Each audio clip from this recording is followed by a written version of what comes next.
बिस्मिल्लाहिर्रहमानिर्रहीम। अस्सलाम वालेकुम। Class 10th arts general math unit number आपका 6 है और इसकी हम एक्सरसाइज करेंगे 6.1 और 6.2 और ये आपका लेक्चर नंबर 6A है। ठीक है, और यहाँ पर हम करेंगे यूनिट नंबर 6 और यूनिट नंबर 6 क्या है आपके यूनिट नंबर 6 का जो नाम है वो है मैट्रिसेस एंड डिटर्मिनेंट्स। और आपका आज के लेक्चर में मैं इनको इसका इंट्रोडक्शन करवाऊंगी कि मैट्रिसेस और डिटर्मिनेंट्स होते क्या हैं, और इसके साथ साथ हम इसकी एक्सरसाइज 6.1 और 6.2 करेंगे और वो दोनों की दोनों एक्सरसाइजेज भी इंट्रोडक्शन पर ही बेस करती हैं। ठीक है, पेज 128 ये आपको नज़र आ जाएगा, पेज 128 और यहाँ पे इसका पूरा का पूरा इंट्रोडक्शन लिखा हुआ है व्हाट इज़ मैट्रिसेस। यहाँ पे तो उसका लिखा हुआ है in this chapter we introduce a new mathematical form called matrices matrix that will enable us that is enable us to represent a number of the different quantities as a same unit। कि आप एक ही वक्त में बहुत सारी quantities और बहुत सारी क्वालिटीज़ को एक साथ हम उसे सॉल्व कर सकेंगे। इसकी बेहतरीन एग्जांपल है, हमने जब स्टार्ट किया था अलजबरा तो मैंने आपको उसकी इंट्रोडक्शन करवाई थी कि आप बहुत सारी चीज़ों को, जैसे कि हम बाज़ार जाते हैं तो आप फ्रूट ख़रीदते हैं तो आप एक फ्रूट तो नहीं लेके आते कि आप सिर्फ सेब ले आएँ या आप सिर्फ केले ले आए। तो कभी कभी हम बाज़ार जाते हैं तो हम बहुत सारी चीज़ों को इकट्ठा ले आते हैं, जैसे कि एप्पल, बनाना और फॉर एग्ज़ाम्पल ऑरेंजेस ले आए। अगले दिन फिर गए वही एप्पल और बनाना और ऑरेंजेस ले आए, फिर तीसरे दिन गए एप्पल बनाना ऑरेंजेस ले आए। तो हमारे 3 दिनों में ये 3 मुख्तलिफ चीज़ें जो हम ले रहे हैं, तो एप्पल को एप्पल में, बनाना को बनाना में और ऑरेंजेस को ऑरेंजेस में प्लस करने को हम बोलते हैं कि इसे कहते हैं अलजबरा। दैट मीन्स कि आपकी और साथ साथ इनको साथ में इनके दरमियान में साइन प्लस का भी होता है। दैट मीन्स कि हमने एप्पल को एप्पल में, बनाना को बनाना में और इसके बाद ऑरेंज को ऑरेंज में करेंगे, लेकिन अगर हम फ्रूट को कंसीडर करेंगे तो ये तीनों की तीनों ऐड होंगी। तो ये जबरा इस पे बेस करती है कि आप मुख्तलिफ क्वान्टिटीज़ को, डिफरेंट वैल्यूज़ को, डिफरेंट आपकी जो होती हैं मुख्तलिफ एक दूसरे से हों आपकी वैल्यूज़, तो उन्हें आप प्लस भी कर सकते हो, माइनस भी कर सकते हो, मल्टीप्लाई भी कर सकते हो। और इसी वजह से हमारा जो जबरा होता था, वेरिएबल्स होते थे, वो एक्स वाई के साथ मल्टीप्लाई होता था, लेकिन एक्स एक्स लिखा जाता था, वाई वाई लिखा जाता था। अब आपका जो मैट्रिसेस है वो उसी की अलजबरा की एडवांस फॉर्म है। दैट मीन्स कि आप अलजबरा के 1 या 2 या 3 इक्वेशंस को एक साथ प्लस कर सकते हैं या एक साथ माइनस कर सकते हैं। ठीक है, The idea of the matrices was introduced by the famous mathematician author in 1857। और ये जो मैट्रिसेस का जो आइडिया था वो 1857 में दिया गया था, और ये मैथमेटिशियन ऑथर इसने दिया था। और matrices are widely use in both the physical and social sciences, यानी और ये मैट्रिसेस हमारे इतना काम, ये आइडिया आने लग गया कि फिजिकली भी और सोशल साइंसेज में भी इसका यूज़ होने लग गया। मैट्रिसेस होती क्या? Matrices is a square and rectangular array of numbers written in the square brackets and parenthesis in a defined order in row and column. ठीक है, और ये एक स्क्वायर भी होता है और रेक्टेंगुलर होता है जिसमें नंबर्स को अरेंज किया जाता है, और आपकी ये जो ब्रैकेट है जिसे हम स्क्वायर ब्रैकेट बोलते हैं, इसमें यूज़ होता है। और इसका नाम जो है उन्होंने कहा कि हमेशा कैपिटल लेटर के साथ होता है, और हर मैट्रिक्स का एक नाम होता है। जैसे आपने सेट पढ़े थे तो सेट का भी नाम हम कैपिटल लेटर से लिखते थे, इसी तरह हम मैट्रिक्स का भी नाम कैपिटल से लिखे जाएंगे। आपके यहाँ पे देखिए, यहाँ पे नंबर अरेंज किए गए हैं। ए में 1 2 5 3 एंड 5, बी में 7 और 2 है, सी में 4 एंड 5 है, और डी में ए बी सी और डी लिखा हुआ है। ठीक है, अब यहाँ पर आपकी इसके बारे में देखेंगे तो यहाँ पर ये जो इस तरफ जा रही है इसे हम रो बोलेंगे, और अगर हम इस तरफ देखेंगे तो इसको कॉलम बोलेंगे। यहाँ पे आपको नज़र भी आ रहा है एक सेट है जो कि वही 1 2 और 3 5। अगर आप 1 और 2 को लें इस फॉर्म में और 3 और 5 को लें तो इसे बोलेंगे रो। और ये हॉरिजॉन्टली अरेंजमेंट जो होती है आपके किसी नंबर्स को, उसे रो बोला जाएगा। और अगर आप 1 3 और 2 5 लेंगे और ये कॉलम वाइज है, वर्टिकली अरेंजमेंट को हम बोलेंगे कॉलम। और आप याद रखिएगा कि जब हम इसका ऑर्डर लिखेंगे तो आप इसकी रोज़ पहले लिखेंगे और कॉलम बाद में लिखेंगे। और इसकी एग्जांपल हम देख लेते हैं वही क्वेश्चन नंबर 1 में आपके पास रो भी 2 है और कॉलम भी 2 है। और बी में देखें आपके पास 7 और 2 रो 2 हैं लेकिन कॉलम 1 है, तो इसे हम बोलेंगे 2/1। अगर सी को देखें तो आपके पास एक ही रो है और आपके कॉलम अगर इस तरह कंसीडर करें तो ये आपके पास 2 कॉलम्स बन जाते हैं, तो इसमें आपकी जो ऑर्डर कहलाएगा वो 1/2 हो जाएगा। ठीक, और आपका डी भी आपके पास 2 रो है और 2 कॉलम है, ये भी आपका 2/2 होगा। तो इसको ऑर्डर बोला जाता है। हर मैट्रिक्स का एक अपना ऑर्डर होता है, रो को पहले मेंशन किया जाता है और कॉलम को बाद में किया जाता है, तो ये इसका ऑर्डर कहलाता है। ठीक है, तो यहाँ पर उन्होंने आपको एग्जांपल्स दी हुई है बहुत सारी 129 पेज पर। और पेज 130 पे जाएँ तो आपके पास ऑर्डर ऑफ मैट्रिसेस के एग्जांपल दी हुई है। आपका जो पहला P है, P इज इक्वल टू जो मैट्रिक्स है उसमें 3 लिखा हुआ है। अगर आप कॉलम देखें तो कॉलम भी एक बनती है, रो देखें तो रो भी एक बनती है, तो इसे बोलेंगे 1/1 मैट्रिक्स। अब अगर आप Q को देखें तो 4 और 7 है, तो रो तो एक है, कॉलम अगर आप देखें तो 2 जगह पर आपकी वैल्यू लिखी हुई है, तो ये 1/2 मैट्रिक्स है। आपका जो R है वो 3, 4, 5 और 7 है, तो आपकी 2 रोज़ हैं, 2 कॉलम्स हैं, तो इसे 2/2 मैट्रिक्स बोला जाएगा। और आपका इसी तरह एग्जांपल नंबर जो 4 है उसमें आपके पास 1, 2, 3 रोज़ हैं और 1, 2, 3 कॉलम्स हैं और 3/3 मैट्रिक्स बोले जाएंगे। और एक याद रखिएगा कि जिस मैट्रिक्स में आपकी रो और कॉलम बराबर होगी, अगर वो 1/1 हो, 2/2 हो, 3/3 हो और इसी तरह अगर एडवांस में चले जाए तो 4/4, उसे बोला जाएगा स्क्वायर मैट्रिक्स। क्योंकि स्क्वायर की डेफिनेशन होती है ना, इक्वल साइड्स इक्वल होती है सारी साइड्स, तो इसमें इसकी अगर रो और कॉलम इक्वल हो जाए तो इसे स्क्वायर बोले जाएंगे। और अगर फॉर एग्जांपल आपकी एक रो अगर रो कम हो जाए या कॉलम कम हो जाए तो उसके बोला जाएगा रेक्टेंगुलर मैट्रिक्स। ठीक है, यहाँ भी उन्होंने कुछ चीज़ें आपको बोला है कि वो आपने याद रखनी है। We denote the matrix m/n instead of m/n। आपने मल्टीप्लिकेशन की बाय में इस तरह नहीं लिखना है, m' फिर डैश और n लिखेंगे, यानी ऑर्डर जो होगा मैट्रिक्स का वो इस तरह लिखा जाएगा। ठीक है, और it is important to remember that the order of the matrix the number of row are mention first. और एक बात और भी याद रखनी है कि आपने जो रो की जो है नंबर वो पहले मेंशन करनी है। ठीक है, यहाँ भी एग्जांपल दी हुई है और टाइटल में आपको दिया हुआ है मैट्रिक्स इक्वालिटी। आपने इनके ऑर्डर के हिसाब से आपने इक्वल बताना है। ए जो है वो 2/2 है, अगर आप वो से देखें तो 3 में से 2 माइनस कर दें तो 1 आ जाएगा, और 2 और 2 को मल्टीप्लाई कर दें तो 4 आ जाएगा, तो इसका ऑर्डर भी 2/2 हो जाएगा। तो ए और बी बराबर हो गए, ये भी 2/2 है, सी भी ए सी के बराबर है। डी का देखें तो आपके पास 3 कॉलम तो 3 रोज़ हैं, तो ये 3/3 है। ई वाला भी 3/3 है, जबकि एफ़ में आपके पास रो 2 है और कॉलम 3 है, तो इसका ऑर्डर जो है वो 2/3 है। तो ये जो एफ़ है वो किसी से भी नहीं मिल रहा। तो आपने ऑर्डर के हिसाब से, चाहे वैल्यूज़ या एलिमेंट कुछ भी हो, आपने ऑर्डर के हिसाब से कुछ मैट्रिसेस को इक्वल कहा जा सकता है।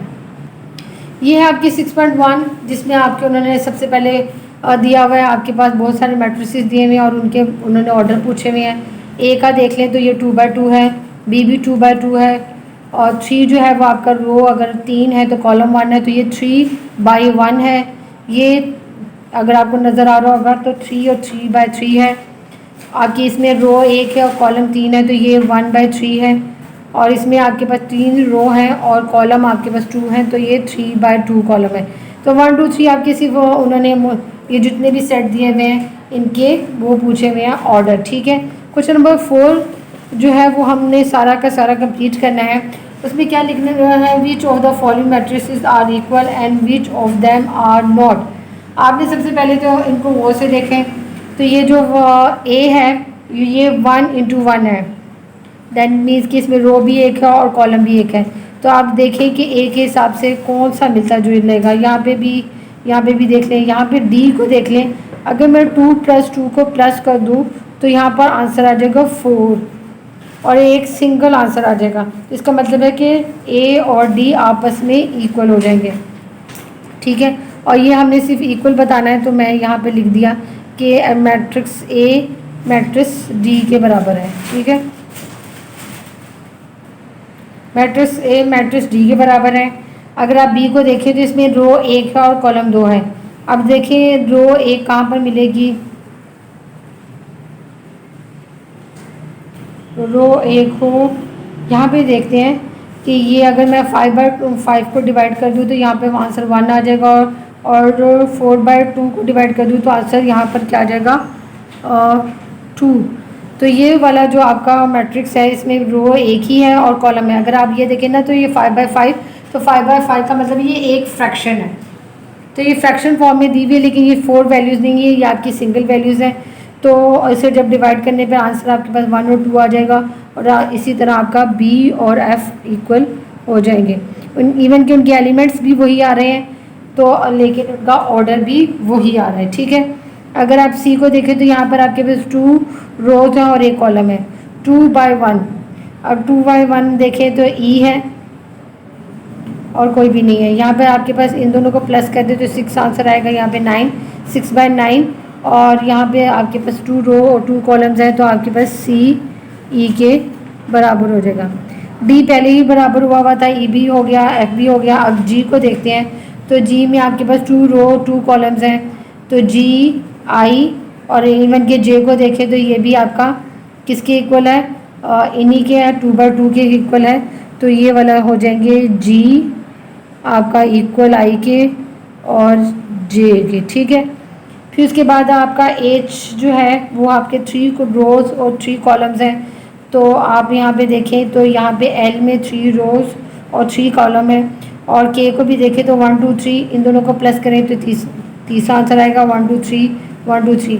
तो आपकी ये तीनों एच के और एल जो है वो आपस में बराबर हुआ।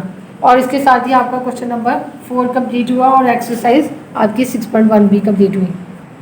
अब यहाँ पे है टाइप्स ऑफ मैट्रिसेस। मैट्रिसेस के डिफरेंट टाइप्स हैं, उनके नाम हैं। अगर आप सिर्फ रो वाइज देखे जाए तो, और इसमें कॉलम ज़्यादा हो लेकिन रो एक हो, तो इसे बोलेंगे रो मैट्रिसेस।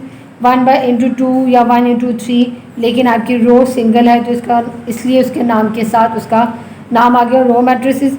इसी तरह अगर आपके पास रो ज़्यादा हो जाए और कॉलम सिर्फ एक हो, जैसे कि 2×1 3×1, लेकिन तो उसके नाम से यानी सिंगल कॉलम की वजह से उसको कॉलम मैट्रिक्स बोलेंगे। रेक्टेंगुलर मैट्रिक्स मैंने आपको पहले भी बताया था कि अगर वो रेक्टेंगुलर में हो, दैट मीन्स कि रो और कॉलम से कम हो या कॉलम रो से कम हो। तो यहाँ पे ये देखें 2 कॉलम है 1 रो है, अगर इसमें देखें तो 2 रो और 1 कॉलम है, और इसमें अगर देखें तो 2 रो और कॉलम 3 हैं। तो इसका मतलब है कि ये रेक्टेंगुलर फॉर्म बन जाती है, तो इसे रेक्टेंगुलर मैट्रिक्स बोला जाएगा। और इसमें रो या कॉलम में से कोई भी एक वैल्यू कम हो सकती है। स्क्वायर मैंने आपको पहले ही बताया था, अगर वो बराबर हो 1×1 2×2 3×3 तो इसे स्क्वायर मैट्रिक्स बोला जाएगा। और ये वो लिखा हुआ है स्क्वायर मैट्रिक्स, एक ऐसा मैट्रिक्स जिसमें सारी की सारी वैल्यूज़ 0 हो जाए, चाहे वो 1×1 हो या वो 2×2 हो या 3×3 हो, या वो रेक्टेंगुलर में हो 1×2 या 2×1 हो। लेकिन अगर उसके सारे एलिमेंट्स 0 हो तो हम इसे 0 या नल मैट्रिक्स बोलेंगे। और नेक्स्ट है डायगनल। डायगनल की वैल्यू आपको याद होगा कि ये आपकी क्रॉसिंग में जाती है, ठीक है। और आपकी बाकी सारी वैल्यूज़ 0 हो और डायगनल में ही सिर्फ वैल्यूज़ मिले, और डायगनल यहाँ पे आपकी फर्स्ट का फर्स्ट, सेकंड का सेकंड और थर्ड का थर्ड, उसमें आपकी वैल्यूज़ मिल रहे हैं, तो आप उसे बोलेंगे डायगनल मैट्रिक्स। जो कि यहाँ पे 3 और 4 है, यहाँ पे 0 और 3 है, लेकिन 3 आने की वजह से ये आपका नल मैट्रिक्स नहीं हुआ, डायगनल हुआ। यहाँ पे 1 2 3 लिखा हुआ है। स्केलर में होगा आपके ये डायगनल की वैल्यू अगर सेम आ जाए, जैसे यहाँ पे 5 5 लिखा है, 2 3 2 √2 और यहाँ पे 4 4 4 लिखा है। यहाँ पे डिफरेंट वैल्यू थी तो डायगनल बोलेंगे, सेम वैल्यूज़ होगी तो उन्हें बोलेंगे स्केलर डायगनल्स। और उसके बाद है यूनिट और आइडेंटिटी मैट्रिक्स। यूनिट और आइडेंटिटी वाले में क्या होगा कि आपके डायगनल की वैल्यू 1 हो जाए और नॉन डायगनल वैल्यू वो सारी की सारी 0 हो जाए, तो उसे बोला जाएगा क्या नाम होता है, और यूनिट या आइडेंटिटी मैट्रिक्स। और उसके बाद है ट्रांसपोज ऑफ जो है मैट्रिक्स। ट्रांसपोज में क्या करना होता है कि आपने ये जो, जैसे कि आपके पास ए है, आपने ए को बी से, ये आपकी रो है और ये कॉलम है, तो आपने चेंज करना है, ट्रांसपोज कर देना है, यानी उसको इंटरचेंज कर देना है। आपकी ये जो रो है वो कॉलम बन जाए, जैसे कि ये 2 और ए और बी लिखा हुआ है, और यहाँ पे जो रो थी आपकी सेकंड रो सी डी, वो आपका सेकंड कॉलम बन गया सी और डी। इसे बोलते हैं ट्रांसपोर्ट, और इसे ए टी के हिसाब से लिखा जाता है। इसी तरह अगर बी है तो तब भी अगर गौर से देखें तो ये 1 2 3 रो थी, जबकि यहाँ पे ट्रांसपोज में 1 2 3 कॉलम बन गया, और 4 5 6 सेकंड रो थी, वो सेकंड कॉलम बन गया 4 5 6। ये थर्ड रो थी 7 8 और 9, यहाँ पे वो थर्ड कॉलम बना हुआ है, ठीक है। इसे बोलते हैं ट्रांसपोर्ट। और अगर आप ट्रांसपोज लिया हुआ है सेट का, मैट्रिक्स का दोबारा ट्रांसपोज लें तो वो दोबारा वही बन जाएगा जो उसका अपना था, ठीक है। और अगर आपने एक सिमेट्रिक जो मैट्रिक्स होता है, अगर आप इसका ट्रांसपोज ले लें और ट्रांसपोज के बावजूद वो आपका वही सेट रह जाए, जैसे कि ये पी क्यू क्यू आर था, पी क्यू और क्यू आर ट्रांसपोज लेने के बावजूद वो सेम रहा, तो इसे सिमेट्रिक मैट्रिक्स बोला जाएगा, ठीक है। यहाँ पे क्वेश्चन नंबर 1 में आपके ये मैट्रिसेस के नेम है, क्वेश्चन नंबर 2 में भी आपके मैट्रिसेस के ही नेम है, और क्वेश्चन नंबर 3 जो है जिसमें हमने ट्रांसपोज करेंगे और सेट सी और सेट डी का। उसके बाद आपका क्वेश्चन नंबर 7 है वो करेंगे। क्वेश्चन नंबर 7 में बाकी भी आपके क्वेश्चन नंबर 4 और 5 में और 6 में बताने हैं उनके नाम। 4 में रो मैट्रिसेस कौन कौन सा है वो बताना है, 5 में कॉलम मैट्रिक्स कौन सा वो बताना है, 6 में आइडेंटिफाई के इसमें से कौन कौन सा कॉलम है वो बताना है। लेकिन हम क्वेश्चन नंबर 3 और क्वेश्चन नंबर 7 करेंगे। क्वेश्चन नंबर 7 देख लें तो आपका सिंपल क्वेश्चन है कि इसमें से 3/3 का जो स्क्वायर मैट्रिक्स है वो कौन सा है, ए है, बी है या सी है। तो आपका मेरा तो ख्याल है कि ये सिर्फ ए ही है, तो आप उसे बता देंगे कि जो ये है इसका ऑर्डर लिखेंगे तो आप बता देंगे कि ये जो ए है वो 3/3 का स्क्वायर मैट्रिक्स है, बाकी बी और सी नहीं है, ठीक। इसके बाद अभी मैं आपको पेज के ऊपर करके दिखा देती हूँ क्वेश्चन नंबर 3 का सी और डी पार्ट। ये आपके पेज पे मैंने क्वेश्चन मेंशन कर दिया, क्वेश्चन नंबर 3 और इसका सी। और सी का जब ट्रांसपोज लिखेंगे तो ये देखिए सी का सी लिखने के बाद ना सेट तो छोटा सा टी लिखेंगे, दैट मीन्स ट्रांसपोज है। और हमारी ये जो रो है, रो कौन सी है, ए और -बी। ए अपनी जगह पे आ गया, लेकिन बी कॉलम के वाइज में लिखा। अब सेकंड जो रो है वो है सी और डी, तो वो सेकंड कॉलम में लिखेंगे, तो ये ले ट्रांसपोज हो गया। इसी तरह डी का ट्रांसपोज लेने लगी हूँ, डी के साथ मैंने छोटा सा स्मॉल लिखा, तो आपने इसी तरह उसको स्टार्ट करना है। आपका पहला रो जो है वो क्या है, एल, एम और एन। सेकंड जो है आपकी रो वो है पी, वो क्यू और आर, और जो थर्ड है वो है ए, बी और सी। ये याद रखिएगा कि ये जो मैट्रिक्स होते हैं इसमें हर एलिमेंट्स को थोड़ा से फासले पे लिखा जाता है। जैसे कि आजकल कोरोना है तो आपको मालूम होगा सोशल डिस्टेंस, तो ये मैट्रिसेस में हर एलिमेंट का सोशल डिस्टेंस होता है और इसे गैप में लिखा जाता है, कॉलम में भी और रो में। तो आपका ये क्वेश्चन नंबर 3 हुआ, और इसके साथ एक्सरसाइज आपकी 6.2 भी कंप्लीट हुई। क्वेश्चन नंबर 7 में सिर्फ आपने आइडेंटिफाई करना था कि कौन सा है, और बाकी आपके सिर्फ और सिर्फ एक्सरसाइज में जितने भी मैट्रिसेस थे उनके आपने नेम लिखने थे, और वो आप खुद से लिखेंगे और उनकी डेफिनेशन। ये याद रखिएगा कि एक्सरसाइजेज में अभी ये क्वेश्चन नहीं है जो मैंने मेंशन नहीं है, लेकिन इनकी जो डेफिनेशंस है और जो मैंने आपको मैट्रिसेस के टाइप्स बताए थे वो डेफिनेशन ज़रूर आ सकती हैं, और इनमें से एक तो डेफिनेशन ज़रूर लाजमी होती है, तो इसलिए डेफिनेशंस को बहुत अच्छी तरह याद कीजिएगा। और इसके साथ ही आपका आज का लेक्चर कंप्लीट हुआ। अल्लाह हाफिज़।